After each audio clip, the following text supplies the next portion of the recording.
Главные события дня в студии София Шукурова. Добрый вечер и прямо сейчас о таких событиях. Проблемное состояние города-героя. Сергей Аксенов провел выездное совещание по вопросам Керчи. Наиболее насущным является состояние водоснабжения приморского города. Какие еще аспекты остаются актуальными, смотрите в нашем сюжете. Рабочий четверг главы республики начался в самом восточном городе полуострова – в Керчи. Проблем со времен украинской власти здесь накопилось немало. В срочном порядке нужно перестраивать всю водопроводную сеть. Цена вопроса – около 60 миллионов рублей для замены коллектора. Еще 22 миллиона рублей на реконструкцию очистных сооружений. Сети находятся водопроводные в самом тяжелом состоянии, канализационные. Вот сегодня Владимир Викторович Баженов предложил ряд мер. Мы договорились, что 22 миллиона на неотложные противоаварийные выделим сейчас. До 100 миллионов постараемся вот сейчас изыскать в части перевыполнения доходов по итогам первого квартала. То есть водоснабжение – это Симферополь и город Керчь, это два самых, с точки зрения, и Феодосия. Это вот три субъекта самых проблемных на самом деле. Поэтому по ним первоочередные будут проведены мероприятия. Керчане много раз жаловались на состояние подвалов, лифтов в многоэтажках. Срок эксплуатации почти 400 лифтов заканчивается в этом году. При этом работа управляющих компаний оставляет желать лучшего. Легче перечислить, куда мы не обращались с нашей проблемой, в том числе и на вашу горячую линию. Неприемлемая ситуация, когда в подвалах домов стоит вода, тем более то есть отходы жизнедеятельности, но по полгода, то есть до тех пор, пока не приедут руководители разного уровня из республиканских органов власти решать вопрос. Но это категорически недопустимо. Слабо работают сами управляющие компании, директора МУПов, вы видите сами, что достаточно слабо общаются с жителями, обратной связи нет, на большинство домов никто не выезжал, никогда не появлялся. По итогам рабочей поездки Сергей Аксенов за неудовлетворительную работу отправил в отставку заместителя главы администрации города. На решение проблем Керчи дал 2 недели. После глава Крыма снова приедет с проверкой. Фатиме Сейдометова, Эрвина Миралиев, телеканал Милет. Книга памяти с именами отважных. Сегодня в Крымском инженерно-педагогическом университете прошел круглый стол на тему судьбы героев Великой Отечественной войны как пример для воспитания чувства патриотизма у молодежи. С участием депутата Госдумы Руслана Бальбека, профессоров, преподавателей крымских вузов и общественников.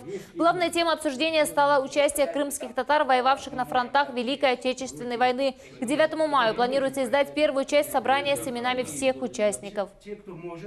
Вот этот многотомник, книга памяти, позволит раз и навсегда представить всей стране, не только Республике Крым, всему миру, массовое участие крымских татар, их весомый вклад в великую победу 9 мая.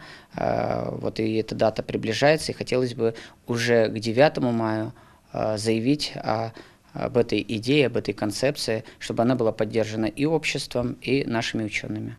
Молебны в память о первом муфтии Крыма, Польши, Литвы и Белоруссии Нумане Челебеджихане сегодня прошли в мечетях Крыма. А 24 февраля мероприятие состоится в Севастополе у площади памяти восставших, где будут возложены цветы у барельефа прославленного сына крымско-татарского народа. Героев России теперь может увидеть каждый. В Симферополе открыли уличную выставку под названием «Крым про героев». В открытии мероприятия принял участие глава Крыма Сергей Аксенов, представители власти и гости России. Там был и наш корреспондент Мухаммед Зикирияев. У него все подробности.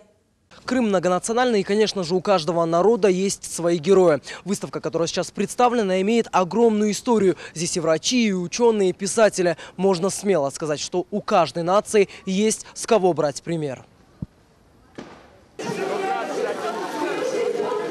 Дождь не помеха, когда в самом центре Симферополя открылась интересная познавательная выставка героев. Около 700 человек пришли на презентацию. Много людей у каждого стенда. Ведь воспоминания о подвигах людей, которые с гордостью защищали страну, бесценны. И когда есть примеры перед глазами, то есть в данном случае понимаешь, что двигало людьми, когда они совершали такие мужественные поступки в интересах Родины, в интересах своего народа.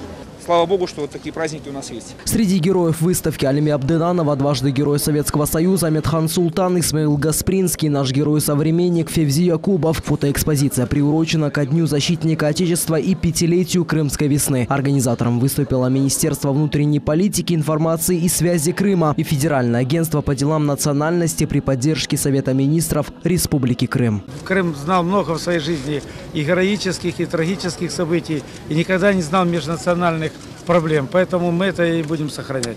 Также в рамках презентации выставки представители молодежных организаций провели флешмоб. Студенты вузов и школьники исполнили гимн России и выстроились в живой флаг. В Русском музыкально-драматическом театре прошел праздничный концерт с участием коллективов со всего Крыма. Мы, вне зависимости от национальности, вероисповедания, мы чувствовали себя единым народом, единой нацией. И вот это чувство единства, его необходимо сохранить, просто жизненно необходимо, потому что мы понимаем, как хрупок гражданский мир, как легко раскачать ситуацию, в том числе и по национальному признаку. И мы пережили эту трагедию в 1991 году, когда разбежались по национальным квартирам. Спасибо Крыму за ту коллективную волю, которую он проявил 5 лет назад. Выставки героев уже традиция. Ведь чтить память великих людей нашего прошлого и настоящего – наша священная миссия. Мухаммед Зикиряев и Дмитрий Низовой. Телеканал Милет. В Крымско-татарском музее культурно-исторического наследия состоялось мероприятие «На страже Отечества», посвященное Дню защитника Отечества. Школьники познакомились с полковником авиации Сервером Таировым. Он связал свою жизнь с военными вертолетами. Его воспоминания о службе и трудовых буднях стали ярким примером для подрастающего поколения. Основная цель, чтобы рассказать молодежи, нашим подрастающим, что такое авиация. Это профессия, которая героическая, будем так говорить. И кто хочет себя посвятить в авиацию, гражданскую или военную, они должны, во-первых, хорошо учиться. Вот им напутственные слова дать, иметь хорошее здоровье, быть высоко дисциплинированными. Многоэтажный дом в селе Медведевка Джанкойского района разрушается на глазах. Здание не старое, но без ремонта. Жители обеспокоены, что однажды все рухнет. По аварийно непризнанному дому вместе с людьми прошла и наша съемочная группа. Йдемо до мене в квартиру, подивитись 15 років, як я живу. Я не живу тут. Це всі знають. Я приїхала туди, переночувала, їду до дочки. В моїй квартирі не можна жити. Дом аварійний. Він вообще, я не знаю, як кажете, добрый дом. Это не добрый дом. Роза Селивестрова приглашает нашу съемочную группу пройти и посмотреть условия, где она и все остальные жильцы этой четырехэтажки вынуждены жить. С 2000 года в доме нет воды, канализации и даже отопления. Во время осадков квартира в прямом смысле слова плывет, жалуется женщина. Вся мебель накрыта пленкой, везде подставлены ведра и тазы. Все палаці, все погнило, нема що, я не знаю, що робити. До кого обращаться? В сельский совет обратилась, кинули 7 тысяч, перекрила крышу. Воно стало хуже текти. Когда дощ, тут страшно робиться. Все плаває. Дивани, оцей диван загнив, це нова мебель в мене. Вона загніла повністю. Потолки раз за разом підклеюю. Раз за разом підклеюю, вони під дощ пішов, вони падають. Я вже бросила їх клеїти. Я вже просто нема сили в мене жити. Дом был построен еще в 1988 году. Сейчас в доме из 39 квартир только 20 жилых. В советское время, вспоминают жители, на первом этаже был магазин. Теперь здесь незаконная мусорная свалка. При этом признать дом аварийным власти не торопятся. Предлагают жильцам за свой счет провести дорогостоящую экспертизу. Мы здесь скоро рухнем. Экспертиза дала такое заключение, что опорно-двигательная система этого первого этажа непригодна для дальнейшего существования. Мы скоро останемся в подвале. И об этом мы говорим всем и всегда, но на нас никто внимания не обращает. Несколько лет назад жильцы заплатили экспертам. Заключение удивило всех. Дом аварийным не признан. Износ якобы только 72%. Был красивый дом, была горячая вода, был газ, отопление, все было. Потом развалился колхоз, начали разбирать, снимались трубы канализационные, все. Писались участковому, вызывался сельсовет. Все это без толку. Пытаются спихнуть вот этот бытовой этаж на людей, которые здесь проживают. Вернуть дом к жизни можно. В местной администрации людям предлагали выбрать управляющую компанию, которая отвечала бы за состояние дома, но жители отказываются. За это нужно платить деньги. В таком случае по закону местная администрация сама вправе на год назначить ответственную компанию. Так и сделали. Но жильцам предложенный вариант не понравился. Управляющая компания готова. Я говорю, давайте заключим договор на ровно год, давайте что-нибудь будем делать. Параллельно давайте будем признавать как аварийным.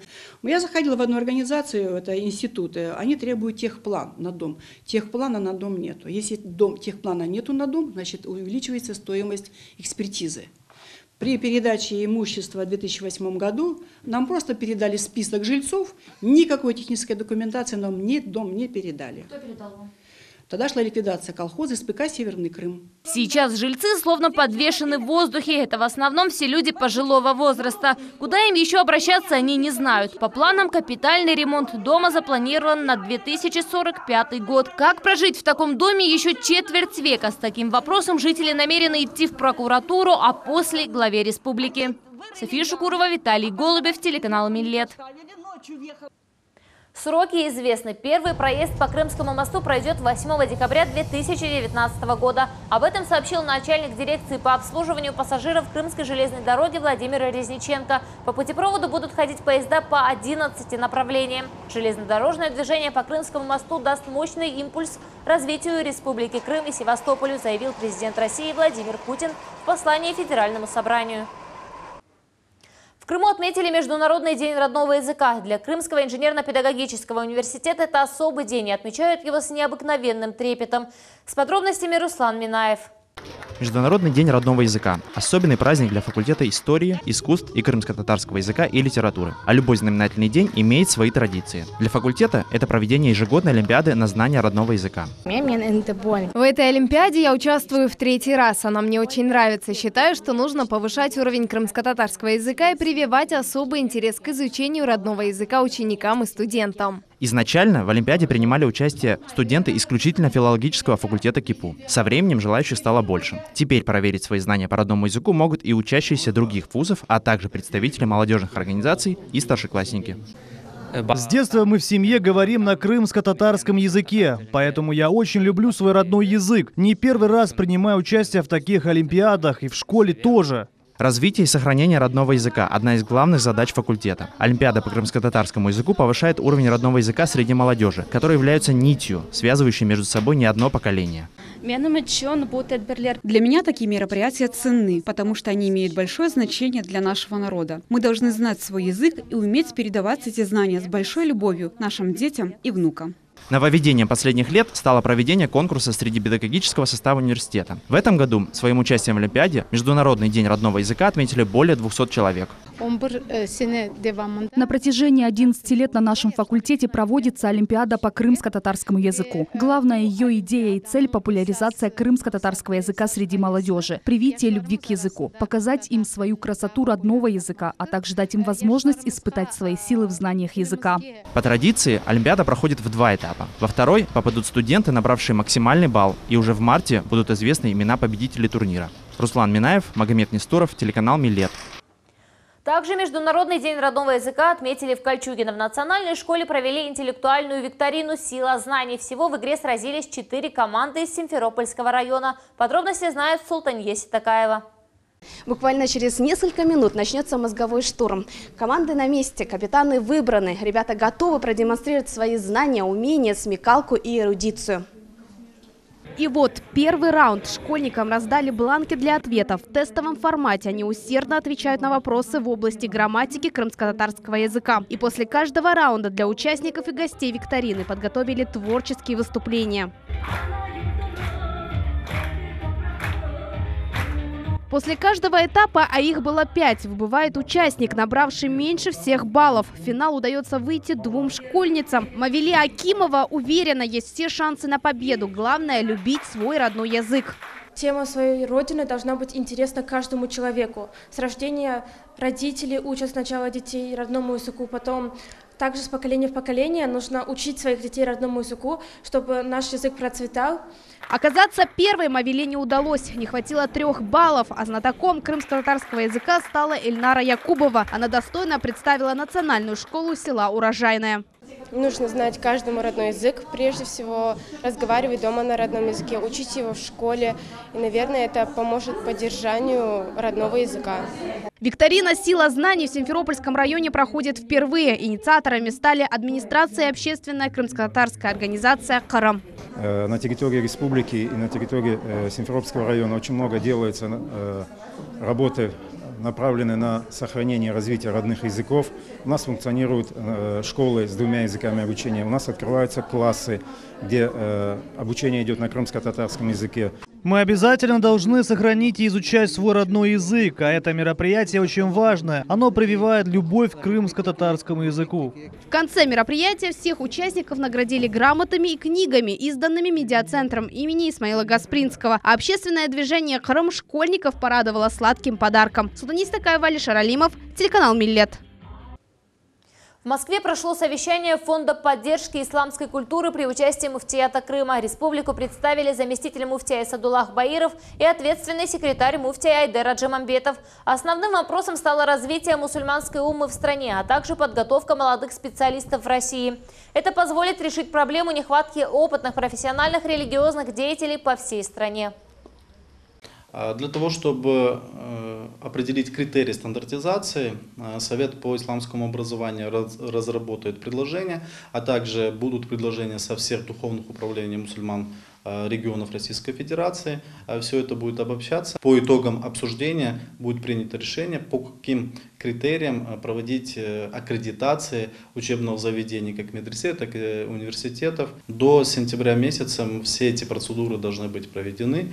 И после сентября месяца мы, иншаллах, будем уже иметь определенные критерии, по которым будут оцениваться те или иные религиозные образовательные учреждения.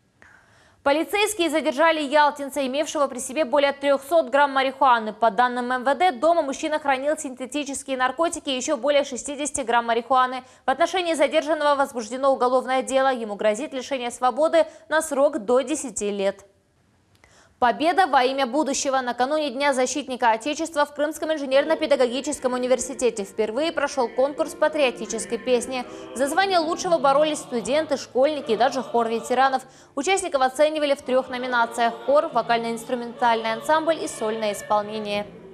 Новая площадка, где они могут продемонстрировать свои патриотические чувства, исполнить произведения нашей классики. Вот. В общем, очень важное дело мы затеяли этим конкурсом, и мы стараемся к Дню защитника Отечества привлечь молодежь к теме патриотизма. Помогите найти. По данным МВД, в поселке Приморский города Феодосии пропал мальчик. 16-летний Кирилл Слюсарь ушел из дома 20 февраля.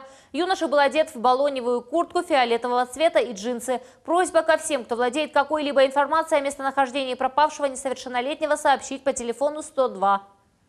С 25 февраля по 7 марта в течение 3 рабочих дней с 9 до 17 часов в Белогорске планируются технологические перерывы в трансляции всех телерадиопрограмм. По данным Мининформа, на объекте РТС Белогорск пройдут работы на антенно-мачтовых сооружениях.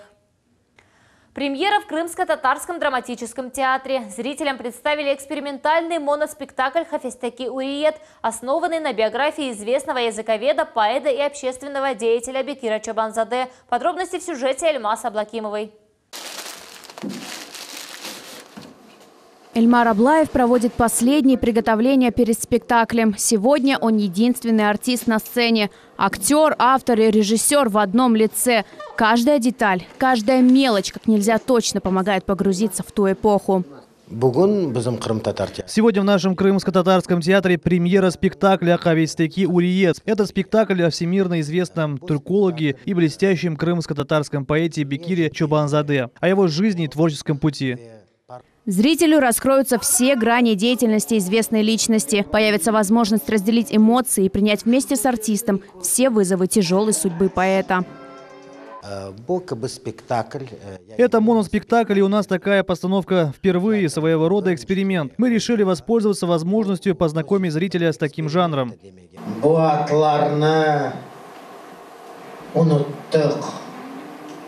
Так таинственно и завораживающе начинается моноспектакль. Этот закадровый голос будет сопровождать все представление. Огонь зажжен. Теперь зрителю предстоит пережить вместе с актером все жизненные перипетии великого деятеля крымско-татарской культуры. Мусатов, заставь его говорить. Локации быстро сменяют одна другую. Здесь и сцена допросов в застенках НКВД, и интерактив со зрителями. Во все это вплетены фрагменты произведений Бекира Чобанзаде. Полное погружение в жизнь автора сделало свое дело. Зритель в восторге. Действительно, вот такие у нас люди были. В нашем народе, слава Аллаху, много хороших людей было, есть. И, иншаллах, думаю, что и будет.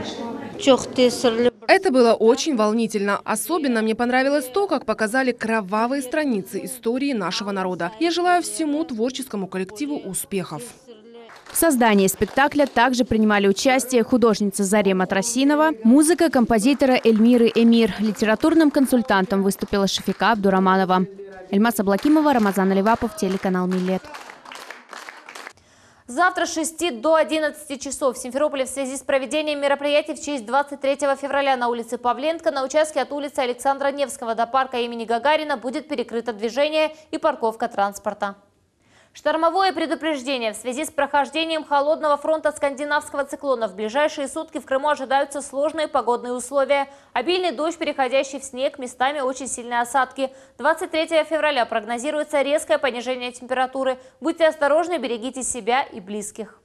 Ежедневно мы информируем о самых актуальных событиях Крыма. Если вас беспокоит проблема, либо есть социально важное достижение, сообщайте в нашу службу новостей по номеру телефона и электронному адресу, который вы видите на своих экранах. Это все новости на сегодня. Оставайтесь с телеканалом «Миллет». Хорошего вечера.